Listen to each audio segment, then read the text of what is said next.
Marcus Johnson, a decorated black military veteran, stands before the judge. He's a man who has served his country, defended its freedoms, and sacrificed so much. But today, his fate is in the hands of a man who doesn't see him as a hero. Judge Robert Anderson, a stern white judge with a reputation for harsh sentences, especially toward black men, glares down at Marcus from his high seat. In front of him, a 50-year-old woman named Juliana, the one accusing Marcus of assault, sits with a cold, calculating look on her face. Her story has been the cornerstone of the prosecution's case. Marcus knows he's innocent. He was nowhere near Juliana when the assault occurred. But the system isn't built to hear his truth. It's built to condemn him. The courtroom falls silent as Judge Anderson delivers the words that will change Marcus's life forever. Marcus Johnson, for the charge of assault, I sentence you to 100 years in state prison.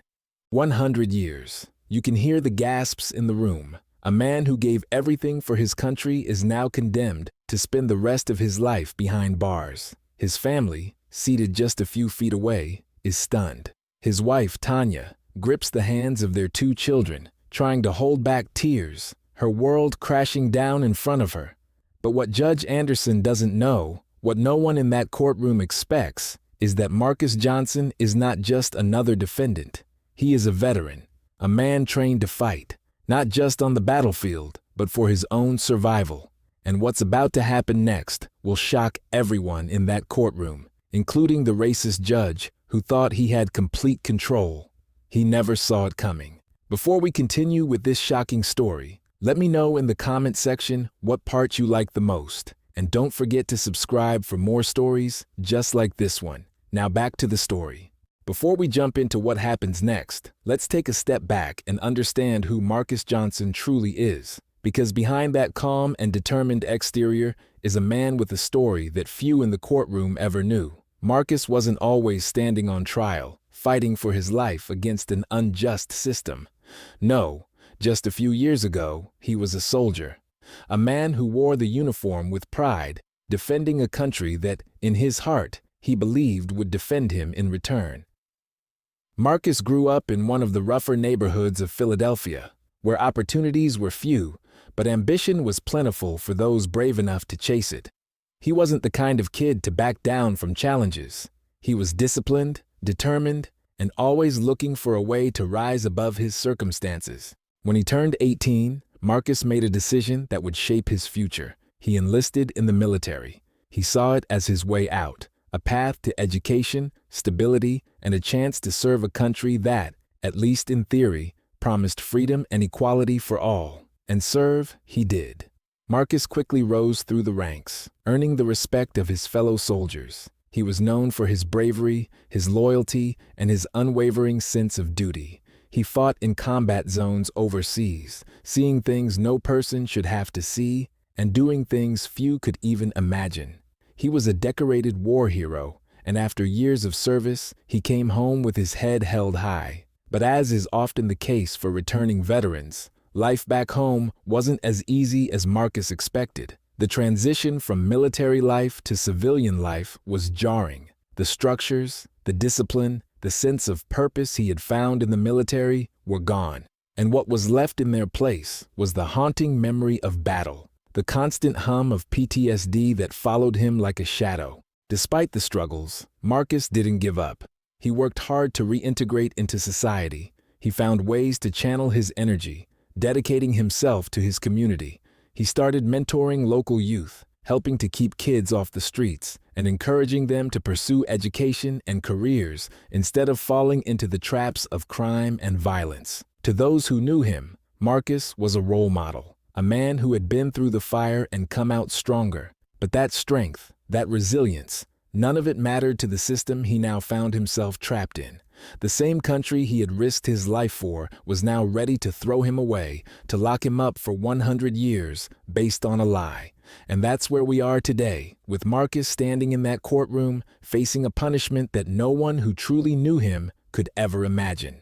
The system had failed him, but as we've hinted at before, the story doesn't end here. In fact, it's only just beginning. What the judge didn't know, and what's about to become clear, is that Marcus Johnson is no ordinary man. He's about to fight a battle far different from the ones he fought in the military, and what comes next will send shockwaves through the entire courtroom. But how does a man who's been pushed to the edge find the strength to keep fighting? And what happens when the truth starts to surface? It was just another afternoon in Philadelphia. The sun hung low, casting long shadows across the grocery store parking lot. Marcus Johnson had just finished loading groceries into the trunk of his car, going about his day like anyone else. But then, the tension in the air shifted. Voices were raised, angry, heated. Marcus glanced over and saw a confrontation brewing. A young man, no older than 25, stood in a shouting match with a 50-year-old white woman named Juliana. The argument had escalated over a parking space, something so trivial, but in that moment, emotions were running high. Marcus could hear them from where he stood, but it wasn't his business to get involved. He watched cautiously, sensing that things were getting out of hand. The young man's face flushed with anger, his hands clenched into fists. Juliana, just as enraged, yelled back at him, her voice echoing through the lot. The onlookers started to gather, but no one dared to intervene. Marcus stayed in place, his instincts telling him this situation could turn dangerous at any second. And then, it happened. Out of nowhere, in a fit of rage, the young man pulled out a knife. Before anyone could react, he lunged at Juliana, stabbing her in the side. The parking lot was plunged into a moment of stunned silence. Juliana gasped, clutching her side as blood seeped through her clothing. Her face twisted in pain and shock, while the crowd stood frozen, too stunned to move. The young man, realizing what he had done, panicked, but he didn't stop there. He ripped the purse from her arm, looked around wildly, then bolted, disappearing into the sea of cars as quickly as the violence had erupted. People screamed, but no one chased him. The parking lot descended into chaos, and standing there, just a few feet away, was Marcus Johnson. He rushed over to Juliana, the first person to react. His military training kicked in. He knelt beside her, trying to assess the severity of her injury, applying pressure to the wound to stop the bleeding. Marcus shouted for someone to call 911 as onlookers finally snapped out of their shock and began to scatter. Within minutes, sirens filled the air, and the police arrived at the scene. But as they did, something terrible happened. The moment they saw Marcus standing over Juliana, blood on his hands from trying to help, they made a quick and devastating assumption. The officers approached with guns drawn, shouting orders at Marcus. He tried to explain, but their minds were already made up. A black man kneeling over a white woman, a knife attack. They didn't need more information. They saw Marcus as the suspect. Despite his pleas, Marcus was handcuffed on the spot, pushed up against the squad car as Juliana was rushed to the hospital in an ambulance. The real attacker was long gone, but now Marcus was the one being arrested, and the truth didn't seem to matter. As Marcus was driven away, all he could think was, how did I end up here? He had done nothing wrong, and yet his life had just been turned upside down in the span of a few minutes. This was the moment that would lead to his trial, his conviction, and his 100-year sentence, all because of one tragic misunderstanding. But the worst part? The real attacker was still out there, and Marcus was now trapped in a system that had already decided he was guilty. It didn't take long for the story to explode. By the next morning, headlines across Philadelphia blared with sensational accusations. Veteran involved in brutal stabbing, and decorated soldier turns violent in parking lot assault. The media seized the narrative, and before Marcus Johnson could even catch his breath, he was being portrayed as a violent, dangerous man. The fact that Marcus was the first to arrive at the scene after Juliana was stabbed didn't help his case. The details were twisted, turning a man who was in the wrong place at the wrong time into a villain in the eyes of the public. Photos of Marcus in handcuffs flooded the news. Reporters speculated about his mental state, focusing on his time in the military and suggesting that he was a ticking time bomb.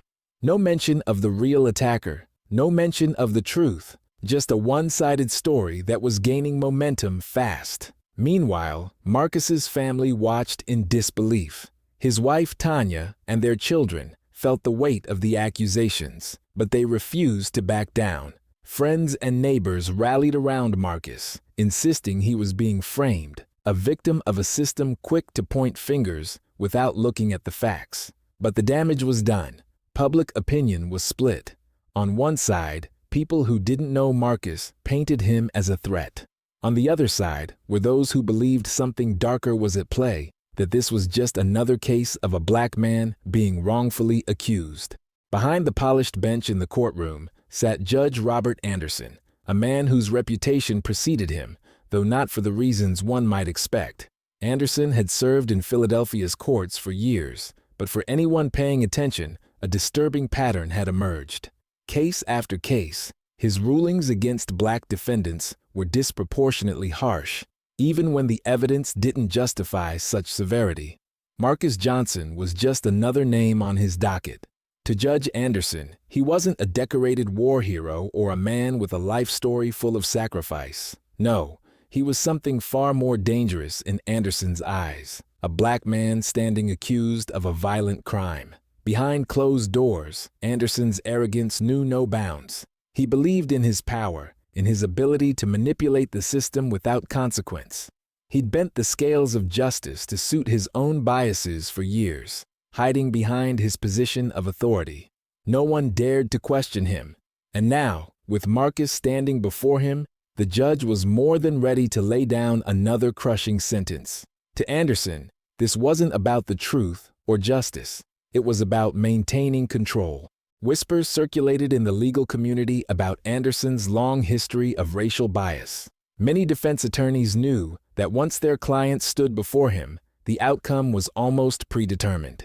Yet, no one had successfully challenged his authority until now. What Anderson didn't realize was that Marcus Johnson wasn't just another case, and this time, his unchecked power might finally come back to haunt him. But in his mind, Anderson was untouchable. He was the law, and as far as he was concerned, Marcus was about to be just another casualty of his distorted version of justice. The hours after the verdict were a blur for Marcus's family. Tanya struggled to process what had happened. Her husband, an innocent man, was being carted off to prison for a crime he didn't commit. She tried to hold it together for their children, but the cracks were starting to show. The weight of the injustice was too much to bear. Word of the verdict spread fast, igniting outrage across the community. People who had once quietly supported Marcus now took to the streets, demanding justice. Protests erupted, with crowds chanting, "Free Marcus!" Signs were held high, and social media platforms exploded with hashtags like #FreeMarcus and #JusticeForJuliana. The battle lines were drawn. Some saw Marcus as a victim of racial bias and corruption, while others continued to believe Juliana's story, convinced that the system had done its job. The media, as always, fanned the flames. News outlets ran headlines of the protests, the outrage, and the divisions the trial had caused. Talk shows debated the verdict, with experts analyzing every aspect of the case. But beneath it all, the truth was lost, buried under layers of sensationalism and bias. As the protests grew louder, Marcus's family tried to stay strong, knowing that their fight wasn't over. But for Marcus, the immediate future was a different kind of battle, one that would begin behind the cold, unforgiving walls of a prison. Prison wasn't a foreign concept to Marcus. After all, he'd heard the stories, seen the documentaries, but nothing could have prepared him for the reality of it. The first few days were dark, isolating, and suffocating. The clang of the metal doors, the constant surveillance, the feeling of being watched at every turn. It was a far cry from the life he'd known as a soldier. But in some ways, his military training helped him survive. He knew how to stay disciplined, how to endure hardship, and how to keep a level head in the most intense situations. He stayed silent, observing, learning the unwritten rules of prison life. It was a world of its own, one he'd have to adapt to quickly if he wanted to survive. Marcus kept mostly to himself, but soon he began to talk to other prisoners, men with stories eerily similar to his. Some were innocent, caught in the same corrupt system that had ensnared Marcus. Others had been victims of over-sentencing, racially biased judges, or false accusations. The more he listened, the more he realized that his story was just one in a sea of injustices. But despite the bleakness of his situation, Marcus refused to let the system break him. He vowed to stay strong, not just for himself, but for his family, for the community rallying behind him, and for the men inside who, like him, were trapped in a system designed to keep them down. He wasn't giving up. Not yet. While Marcus was trying to survive inside the prison walls, his wife Tanya was waging a different kind of battle on the outside. She refused to accept the devastating verdict as the final word on her husband's fate. Her love for Marcus and her belief in his innocence fueled her determination. She wasn't just going to sit and watch as an innocent man was buried by the system. Tanya knew that if they were going to win, they needed help, powerful help. She began reaching out to anyone who would listen. Civil rights groups, veterans organizations, even lawyers known for taking on wrongful conviction cases. She pored over legal documents, sat in on meetings, and fought through sleepless nights just trying to keep hope alive. Every time the phone rang, she prayed it would be someone willing to help. And every time she faced a closed door, she pushed harder. After weeks of tireless work, her efforts paid off. A well-known organization that focused on wrongful convictions and prison reform took notice of Marcus's case. They saw the patterns of racial bias, the discrepancies in the evidence, and the media's biased portrayal of the story. Marcus wasn't just another man in the system. His case was an example of the broader corruption and injustice that plagued the courts. They decided to take it on. But taking on Judge Anderson was no small feat. His influence over the judicial system in Philadelphia ran deep. His rulings had been quietly upheld for years, and many were afraid to challenge him. The road ahead would be long, with countless hurdles and roadblocks. The appeal process would not be easy. Appeals rarely were when going up against someone as powerful as Anderson. Still, Tanya, alongside the new legal team, pressed forward. This wasn't just a fight for Marcus anymore. It was a fight for justice itself, a fight against a system that had failed too many. And while they knew they were up against overwhelming odds, they also knew one thing for certain. They weren't going to stop until Marcus's name was cleared. The fight for justice had begun. But the hardest battles were still to come. As Marcus's case began to draw attention, it wasn't just the legal team working to uncover the truth. An investigative journalist, Rachel Bryant, had been quietly following the story, sensing that there was more beneath the surface than just one wrongful conviction. Rachel had a reputation for exposing the hidden rot in the justice system, and her instincts told her that Judge Anderson had been hiding in plain sight for far too long. Rachel started digging into Anderson's past, combing through old case files, transcripts, and court records. What she found was disturbing, to say the least. Case after case, a clear pattern emerged. Black defendants, like Marcus, had faced disproportionately harsh sentences under Anderson's gavel. The evidence didn't always justify the rulings, but Anderson had a way of twisting facts, using his influence to bury any challenge to his authority. As Rachel's investigation deepened, she uncovered stories of other victims, men and women who had been chewed up by the same biased system that had condemned Marcus. Some of them had spent decades behind bars because of Anderson's rulings, and their stories were heartbreakingly similar. Rumors of corruption also began to surface. Whispers of backdoor deals between Anderson and local prosecutors, of favors traded for rulings, began circulating. Anderson's grip on the courtroom was ironclad, and for years, his reputation had protected him from any real scrutiny. But Rachel was determined to bring these dark secrets to light, no matter how deep they were buried. Her exposé would become the spark that ignited a much larger movement, one that would turn Judge Anderson from an untouchable figure into the very symbol of everything wrong with the system. Meanwhile, inside the prison walls, Marcus was fighting battles of his own. The isolation and injustice were wearing him down. Every day felt like a war zone, but this time, there was no enemy in sight, just the suffocating weight of his wrongful conviction and the cold, unrelenting walls of his cell. Marcus had always been strong, mentally and physically, but the trauma of war, coupled with the injustice he was now living through, began to take its toll. Flashbacks of his time in the military flooded his mind. He saw faces, heard the sounds of explosions, felt the fear of combat, only now it was mixed with the reality of his imprisonment. The world had once seemed so clear in combat, where there were enemies and missions. But here, in this prison, everything was muddled, and the system itself had become the enemy. To cope, Marcus began to journal. He wrote about his experiences in the military, his time in court, and the twisted reality he now faced. He poured his anger, frustration, and fear into the pages, determined not to let the system break him entirely. Some days were worse than others, dark moments where it seemed like the walls were closing in.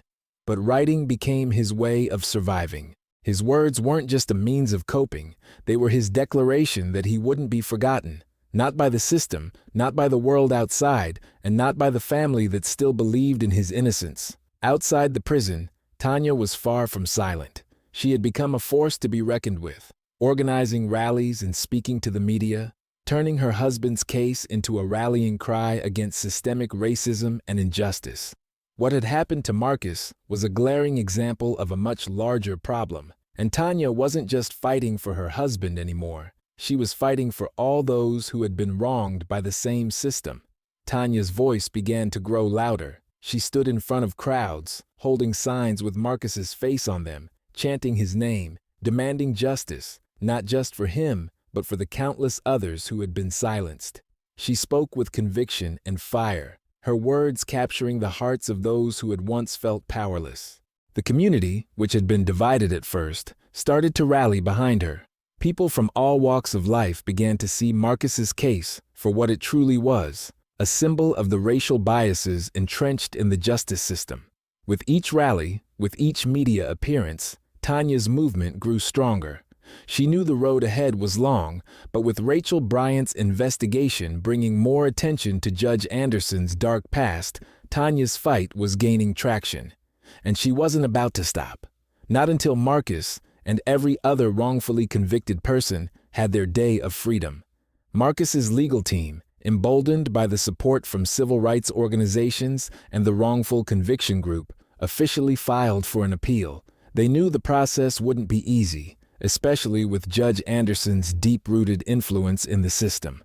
From the moment the paperwork was submitted, it was clear that Anderson wasn't going to let the appeal move forward without a fight. Procedural delays began almost immediately. Critical paperwork mysteriously went missing, phone calls to court officials were conveniently ignored, and hearings were repeatedly rescheduled. Every roadblock imaginable was thrown in their path, as if the system itself was determined to keep Marcus buried. It was frustrating, demoralizing, and at times seemed like a battle they couldn't win. But Marcus's supporters didn't give up.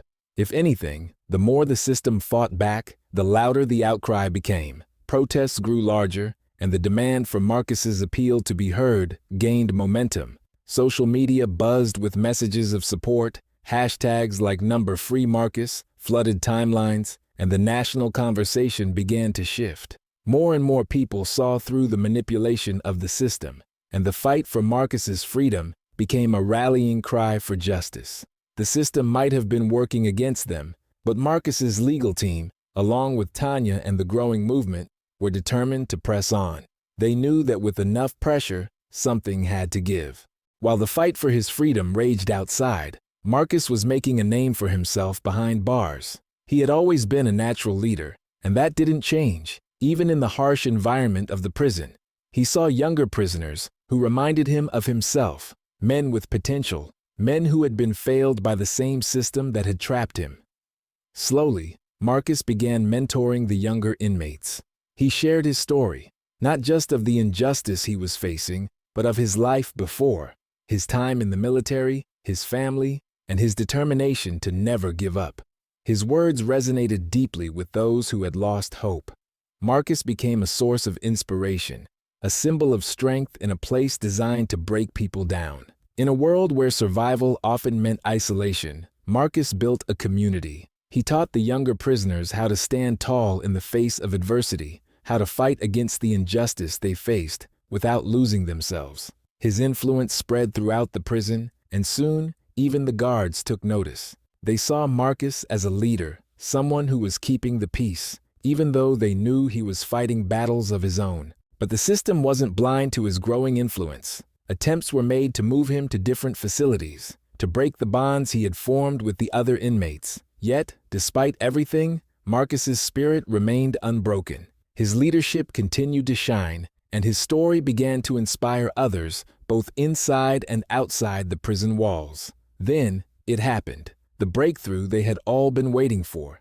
The investigative journalist, Rachel Bryant, released her bombshell report on Judge Anderson. It was more damning than anyone had expected. The report detailed decades of racial bias, unjust rulings, and clear patterns of corruption in Anderson's courtroom. Case after case showed how Anderson had systematically over-sentenced black defendants while showing leniency to others. The report didn't just accuse Anderson of bias, it exposed his connections to prosecutors and backdoor deals that had ensured his power remained unchecked. The story went viral within hours. News outlets across the country picked it up, and suddenly, Judge Anderson's courtroom wasn't just a local issue, it was a national scandal. Public opinion began to shift dramatically in Marcus's favor. People who had been on the fence about his case started to question everything. If Anderson had been corrupt for years, what did that mean for the verdict against Marcus? Rachel's report reignited the fire behind Marcus's fight for freedom. With the corruption exposed, the pressure on the court system to reopen his case was immense. The tide was turning, and the walls of injustice were beginning to crumble. Armed with the explosive new evidence from Rachel's report, Marcus's legal team seized the moment. They pushed forward with the appeal, determined to have the court acknowledge the corruption at the heart of Marcus's conviction. The case that had once seemed unshakable was now falling apart. The prosecution, once so confident, found themselves on the defensive. Their key arguments began to unravel under the weight of the new evidence. Witnesses who had once supported their narrative started to distance themselves, unwilling to be tied to the corrupt actions of Judge Anderson. The cracks in the case grew wider with each passing day. For the first time since his arrest, Marcus had a real chance. The community sensed it too. Protests grew even larger, and support for Marcus poured in from all corners. The movement that Tanya had started was now a national force, and Marcus's name had become synonymous with the fight for justice. The road ahead was still long, but the hope that had once seemed so distant was now within reach. The tide had finally begun to turn, and for the first time, it seemed like Marcus might get the justice he deserved. Just when Marcus's legal team thought they were running out of options, a breakthrough came from the most unexpected place. A key witness, someone who had remained silent throughout the trial, reached out to the team. This person had been present on the day of the stabbing, but had been too afraid to speak out, knowing full well the weight of the system and the consequences of standing up against it. This witness, David, finally found the courage to come forward after the wave of support for Marcus grew. With public pressure mounting and Judge Anderson's corruption now exposed, David knew he could no longer stay silent. He revealed shocking information. During the initial trial, the prosecution had pressured him into giving a statement that supported their version of events. Under immense pressure and fear of retaliation, David had kept quiet, allowing the prosecution's twisted narrative to stand unchallenged. Now, David was ready to tell the truth.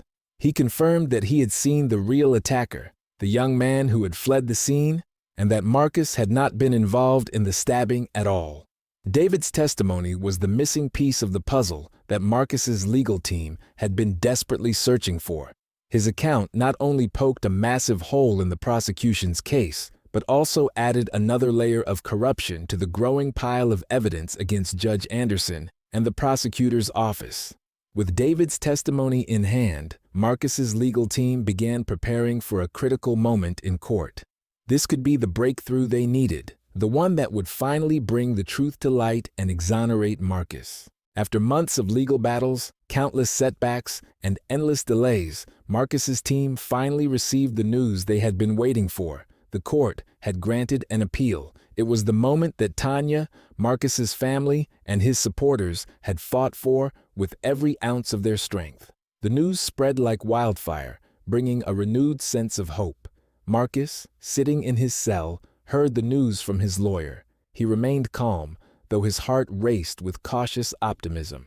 This was a chance, a real chance, to clear his name and walk out of prison as a free man. The prosecution, which had once been so confident in their airtight case, scrambled to maintain control. They knew that with the new evidence, the cracks in their case were becoming more and more visible. And now, with the court reopening the case, those cracks could become fatal. The stage was set for Marcus to have his day in court again, but this time, the tide had turned. The corruption surrounding Judge Anderson, the wrongful testimonies, and the pressure from the public were all stacking up against the prosecution. Marcus wasn't just another defendant anymore. He had become a symbol of the fight against systemic injustice. The battle wasn't over yet, but for the first time, Marcus and his supporters could see the light at the end of the tunnel. As Marcus's case moved forward, Judge Anderson found himself under a microscope like never before.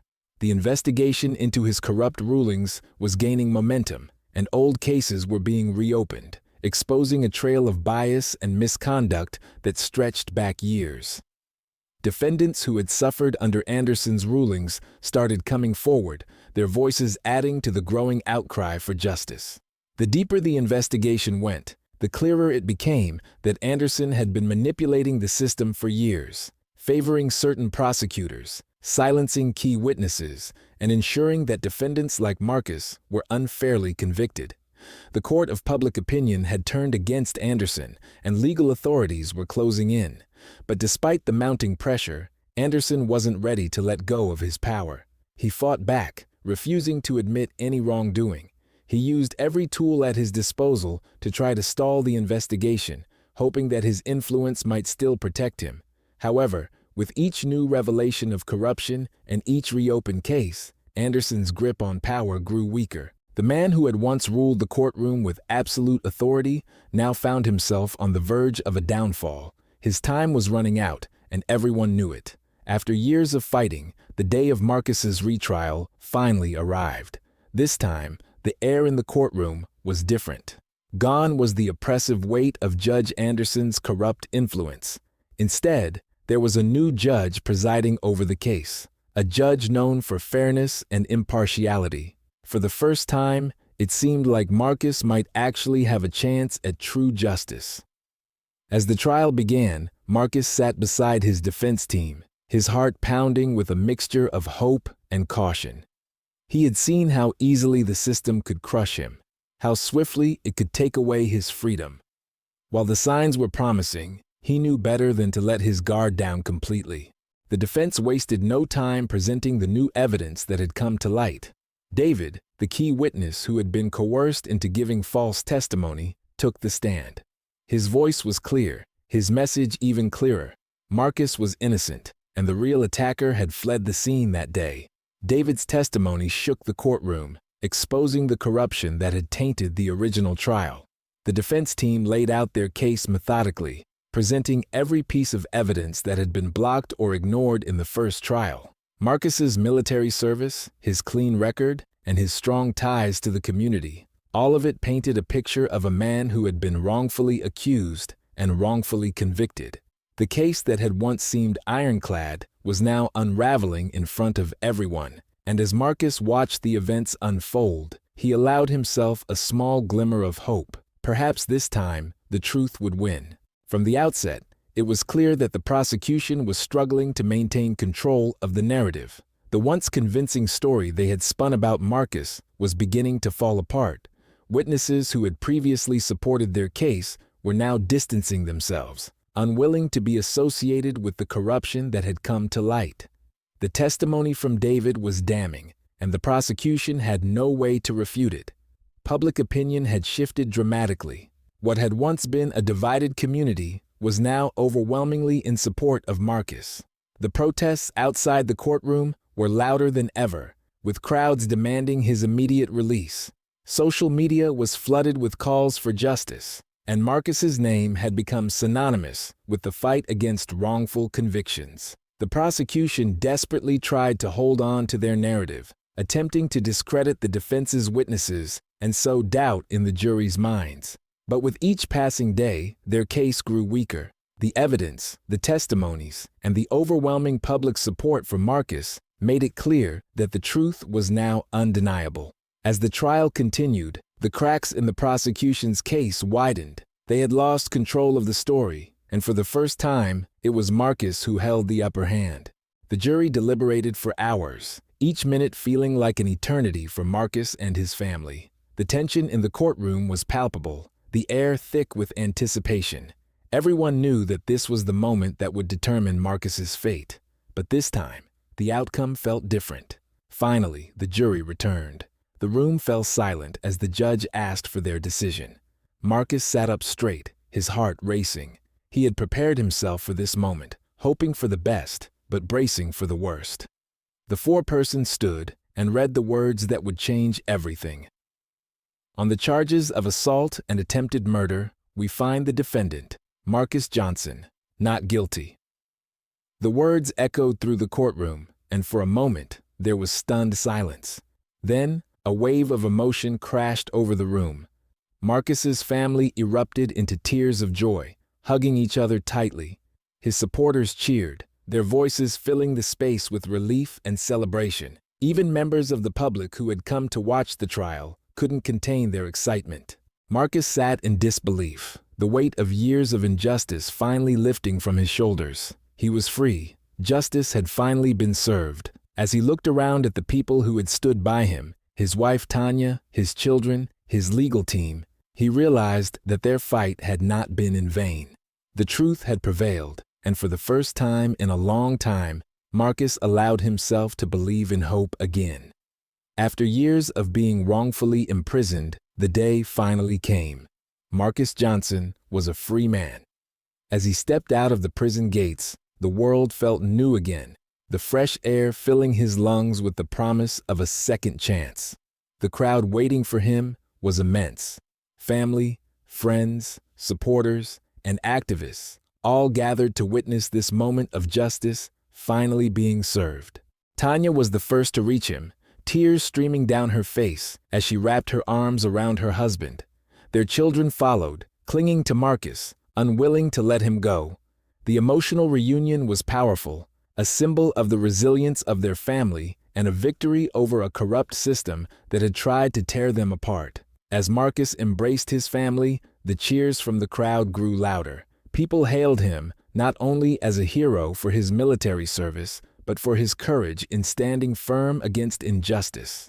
His name had become a beacon of hope for those who had lost faith in the system, and as he walked free, it felt like a collective triumph for all who had fought for him. But for Marcus, the journey wasn't over. This was just the beginning of a new chapter, one where he would turn his pain into purpose. While Marcus was finding his freedom, Judge Robert Anderson was facing the consequences of his actions. The investigation into his rulings had uncovered a staggering number of wrongful convictions, all stained with the same bias and corruption that had almost destroyed Marcus's life. The fallout was swift. Judge Anderson's career, once untouchable, was now in ruins. Legal consequences followed, as case after case was reopened, revealing the full extent of his misconduct. Defendants who had been wronged under his rulings came forward, demanding justice for the years they had lost to his biased courtroom. Ultimately, Anderson was removed from his position in disgrace. The man who had once wielded so much power over the lives of others now found himself stripped of everything. His reign of terror in the courtroom had ended, but the ripple effects of his actions continued to be felt. Marcus's case had become a catalyst for broader investigations into judicial misconduct, sparking a movement for accountability that would extend far beyond Anderson's courtroom. With his freedom restored, Marcus knew he couldn't simply walk away from the fight for justice.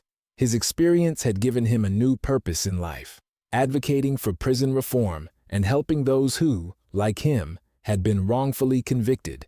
He dedicated his life to this mission, becoming a voice for the voiceless and a champion for those trapped in a broken system. His story spread across the country, inspiring a movement for justice reform. More and more people joined the fight, pushing for changes in the legal system, demanding transparency, and calling for an end to the racial biases that had condemned so many innocent people. Marcus began traveling, speaking at rallies, sharing his story, and working with advocacy groups. He met with lawmakers, community leaders, and fellow advocates, all committed to bringing about real change. His journey, once marked by pain and loss, had transformed into one of hope and purpose. What had started as a personal fight for his own freedom had grown into a national movement for justice. The story of Marcus Johnson closed not with the end of his battle, but with the beginning of a legacy. As he reflected on his journey, he saw how far he had come, from a soldier defending his country to a man wrongfully imprisoned, to a champion for justice. His name had become synonymous with the fight for equality and fairness in the justice system. Schools, community centers, and organizations across the country now taught his story, using it as a symbol of perseverance and the importance of standing up against injustice. In the final moments, Marcus reflected on the people who had helped him, the lessons he had learned, and the battles still left to fight. His own war might have ended, but the fight for justice would continue for others who still needed their day in court.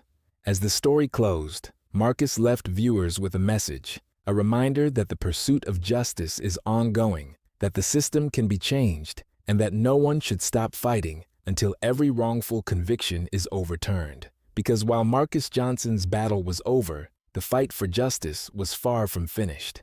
I hope you enjoyed the story. Please like and subscribe to the channel for more stories like this one. Thank you.